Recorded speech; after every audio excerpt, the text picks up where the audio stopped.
Welcome everyone to our second lesson in Photoshop. Today we're going to expand what we had done last time, and I'll do a couple of quick reminders, but not too many of those.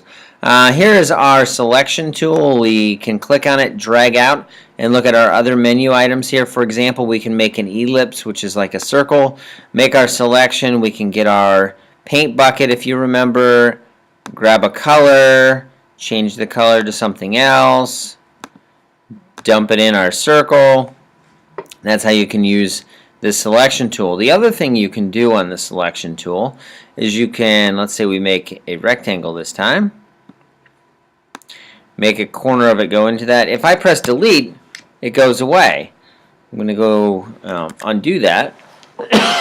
But if I open up a new layer, I can get my paint bucket.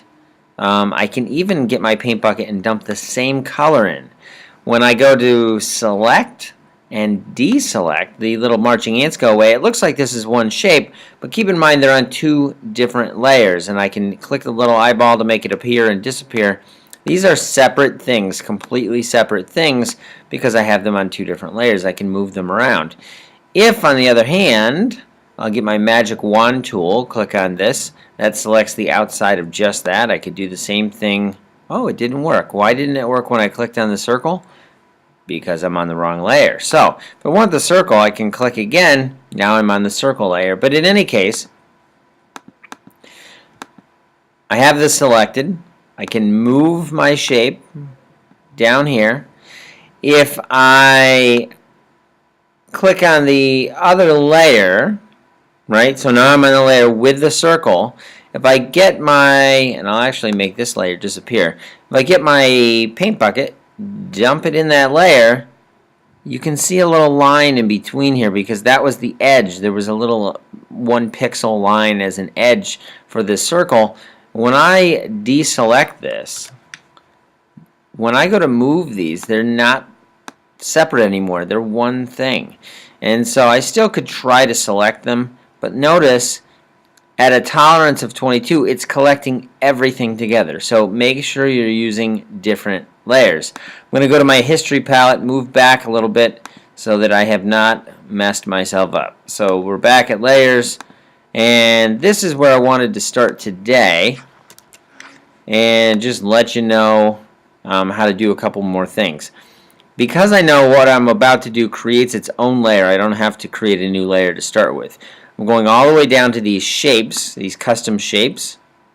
But I can do a rectangle here, very similar, but you'll notice it looks different. The layer looks different. This is sort of a smart object, and it's a live shape. Okay, so this is a little different. You can change this in different ways. The outlines can be changed in different ways, as well as the thickness of those outlines. So if you'll see the outline changed.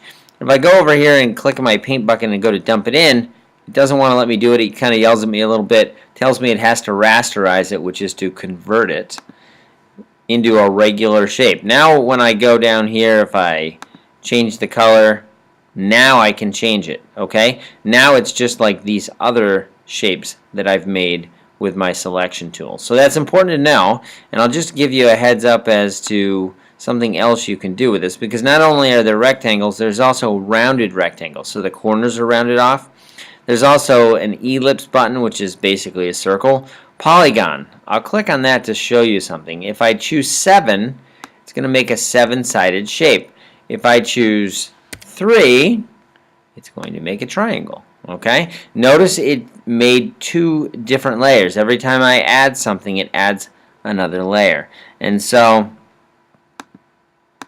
I turn that on and off. I turn that on and off. Every time I put one of these shapes, the computer knows automatically to start a new layer. I can also make lines and custom shapes. The custom shapes are way up here, so you can choose one of these, and let's say we chose this one, since somebody did that in a previous class and did a really nice job with it. And they did that. You can edit these because this is vector art, so you can change this around a little bit as well, and you can explore that. The density and the feathering kind of makes it so it's sort of fuzzy. I'm not going to get into that too much. We'll leave it unfeathered. And hit the double arrow. It goes away. The magic wand tool we covered a little while ago. If I scroll down, I can collect everything inside of there.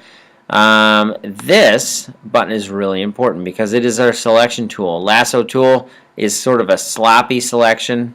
I can kind of make a quick circle and it will basically follow what I did.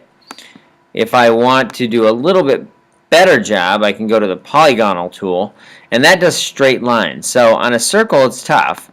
You certainly can do it, but if you're making a square-ish shape, it works really well. Circle, what you have to do is get on the edge and go little by little, dot, click, click, just make a whole bunch of dots all the way around, and when you're done, it will make your selection. So I like that tool. There's also something called the magnetic lasso tool, and this would be perfect for what we have going on here because the contrast between the shape and the background is large. All I have to do is click. The computer figures out where the edge is, and it's going to select it for me. Where this doesn't work very well is when there's not much contrast between the shape. Let's say I'm doing a person's face and the background has a lot going on. It's hard for the computer to distinguish what you're trying to select, and so sometimes it will make mistakes when you do that. But I can click, and I've done a pretty good job here. It's not as easy as the lasso tool, and just click in the middle and you're done. But on a more complicated shape, this magnetic lasso tool and or the polygonal lasso tool are really helpful for you to know about. So good luck. Play with those shapes, play with the layers, and make sure you understand the difference. I can only work inside this layer in this selection. Okay? If you want to get rid of a selection, remember, deselect. And so that's understanding those two things will alleviate a lot of confusion. Good luck.